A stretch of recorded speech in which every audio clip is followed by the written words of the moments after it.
नमस्कार दर्शक बंधु शुभ सकाळ। आज हेउची जनवरी मास 12 तारिख शुक्रवार। आज मु आपनक पई देश विदेशर किछि गुरुत्वपूर्ण खबर गुड़िक नहीं करी आसीची।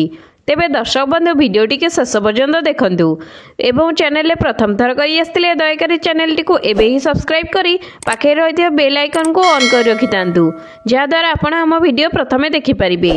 तो दर्शक बंधु चलंतु डेरी न करी नजर पकाइने आज प्रथम खबर उपरे।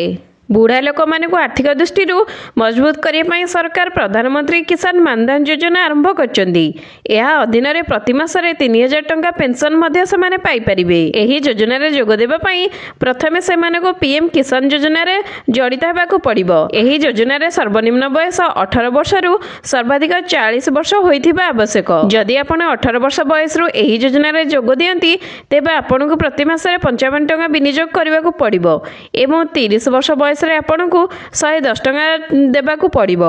जदि आपण एही पीएम किसान सम्मान निधि योजना रे विनियोग करंती तेबे आपण 3000 टंका मासिक पेंशन सुविधा पाई परिबे। दर्शक बंधु चलंत नजर पकाई नेबा परवर्ती खबर उपरे। आसंता 22 तारिख रे अयोध्या रे श्री रामचंद्र प्राण प्रतिष्ठा समारोह अनुष्ठित हेबो। राम मंदिर प्रतिष्ठा उत्सव को विश्वव्यापी करबा पई लक्ष्य रखिचंदी केंद्र सरकार। एहा मध्ये रे छत्तीसगढ़ सरकार एक बड़ निष्पत्ति नेइचंदी। राम मंदिर प्रतिष्ठा दिवस राज्यर समस्त सरकारी एवं बेसरकारी स्कूल कॉलेज बंद रहिबो।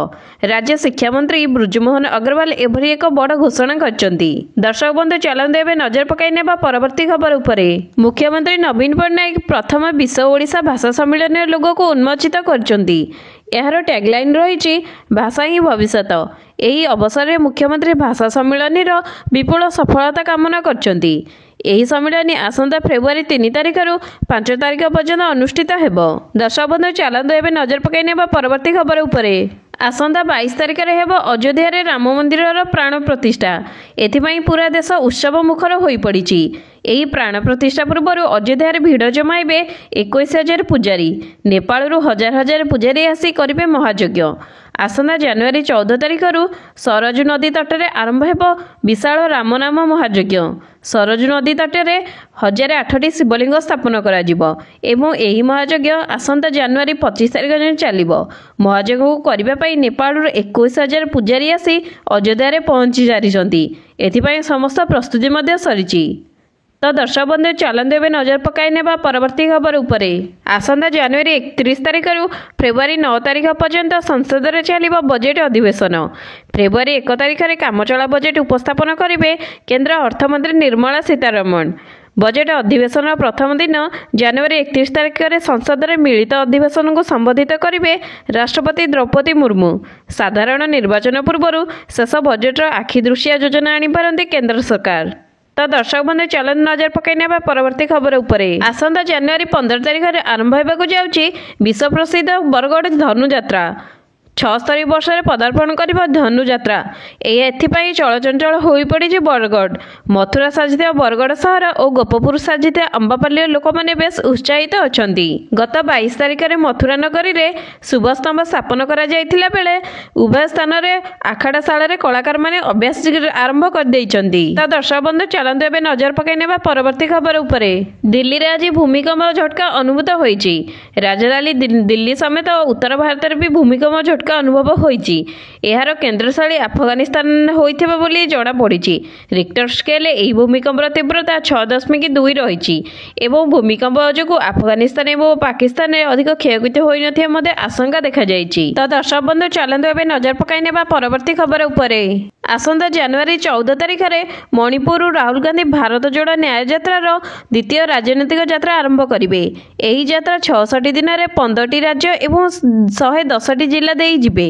राहुल गांधी एही यात्रा ओडिशार 4टी जिला दे जिबे बोली सूचना मिली। मयूरभंज केन्दुझर सुंदरगढ़ और झारसुगुड़ा दे ओडिशार एही यात्रा जिबे। एही समय राहुल गांधी ओडिशार 4 दिन रहिबे एने सूचना देइचंती वरिष्ठ कांग्रेस नेता शरद राउत। दर्शक बंधु चलंतु एबे नजर पकाई नेबा परवर्ती खबर उपरे। विश्वव्यापी पिछा छाड़ुनी कोविड। एबे भी जारी रही कोविड तांडव। गत डिसेम्बर में प्राय 10,000 लोकंर जीवन नहीं कोरोना भाइरस। एने सूचना देइचंती विश्व स्वास्थ्य संगठन। କରୋନା ବିପଦରୁ ବିଶ୍ୱ ରକ୍ଷା ପାଇଯାଇଥିଲା ବୋଲି କୁହାଯାଉଥିଲା ବେଳେ ଏବେ ବି ଭାଇରସ୍ ନିଜର ଉତ୍ପତ୍ତି ବିଭିନ୍ନ ରାଷ୍ଟ୍ରରେ ଜାରି ରହିଛି ବୋଲି ସଂଗଠନ ପକ୍ଷରୁ ସୂଚନା ମିଳିଛି। ବିଶ୍ୱରେ JN.1 ଭାରିଏଣ୍ଟ ଅଧିକ ବେଗରେ ସଂକ୍ରମିତ ହେଉଥିବାରୁ ଡିସେମ୍ବରରେ ମୃତ୍ୟୁ ସଂଖ୍ୟା 10,000 ହୋଇଛି ବୋଲି ସଂଗଠନ କହିଛି। ତ ଦର୍ଶକ ବନ୍ଧୁ ଚାଲନ୍ତୁ ଏବେ ନଜର ପକାଇ ନେବା ପରବର୍ତ୍ତୀ ଖବର ଉପରେ। ପୁଣି ବାଜି ମାରିଲା ମଧ୍ୟପ୍ରଦେଶର ଇନ୍ଦୋର। ଲଗାତାର ଭାବରେ ସପ୍ତମ ଥର ପାଇଁ କ୍ଲିନ୍ ସିଟି ସହରର ପୁରସ୍କାର ଜିତିଛି। ସେହିପରି ଗୁଜରାଟର ସୁରାଟ ମଧ୍ୟ ଏଥର କ୍ଲିନ୍ ସିଟି ସହର ତାଲିକାରେ ଶୀର୍ଷକୁ ଉଠିଛି। ଏହି ଦୁଇଟି ସହରକୁ କ୍ଲିନ୍ ସିଟି ପୁରସ୍କାର ମିଳିଛି। ରାଷ୍ଟ୍ରପତି ଦ୍ରୌପଦୀ ମୁର୍ମୁ ନୂଆଦିଲ୍ଲୀଠାରେ ଆଜି ପୁରସ୍କାର ପ୍ରଦାନ କରିଛନ୍ତି। ତ ଦର୍ଶକ ବନ୍ଧୁ ଚାଲନ୍ତୁ ଏବେ ନଜର ପକାଇ ନେବା ପରବର୍ତ୍ତୀ ଖବର ଉପରେ। ଲିଙ୍ଗରାଜ ମନ୍ଦିର ପାଇଁ ଆସିଲା ନୂଆ ନିୟମ। ଏଣିକି ମନ୍ଦିର ଭିତରକୁ ପାନ ଗୁଟ୍ଖା ଖାଉଥିବା ଲୋକମାନଙ୍କର ପ୍ରବେଶ ନିଷେଧ। ଏହା ସହ ପଲିଥିନ୍ ଏବଂ ପ୍ଲାଷ୍ଟିକକୁ ମଧ୍ୟ ବାରଣ କରାଯାଇଛି।